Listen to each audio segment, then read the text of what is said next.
வாழ்க்கையின் எல்லா மிகப்பெரிய கேள்விகளுக்கும், வாழ்க்கை, மரணம், கர்மம், வாழ்க்கையின் போக்கு, நோக்கம், வெற்றி, தோல்வி என்கின்ற எல்லா சத்தியங்களுக்கும் மிக தெளிவான, நாம் எத்துணைதான் விரும்பினாலும் குழப்பிக்கொள்ளவே முடியாத, ஏனென்றால் இந்த நூல் மிக உயர்ந்த குழப்பத்தில் இருக்கும், மிக உச்ச குழப்பத்தில் இருக்கும் மனிதனுக்கு சொல்லப்பட்டது.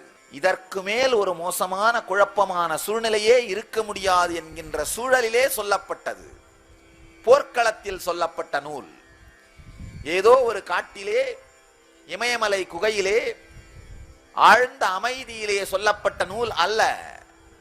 மிக உயர்ந்த குழப்பத்தில், மிக உச்சமான குழப்பத்தில், உச்சமான குழப்பமான சூழ்நிலையில், குழப்பமான மனோநிலையில் இருக்கின்ற மனிதனுக்கு சொல்லப்பட்டது. அதனால் வாழ்க்கையின் எல்லா குழப்பத்திற்கும், எல்லா மனிதர்களின் குழப்பத்திற்கும், எல்லா சூழல்களின் குழப்பத்திற்கும் மிக தெளிவான விடை இந்த நூலின் மூலமாக பகவான் நம்மோடு பகிர்ந்து கொள்ளுகின்றார்.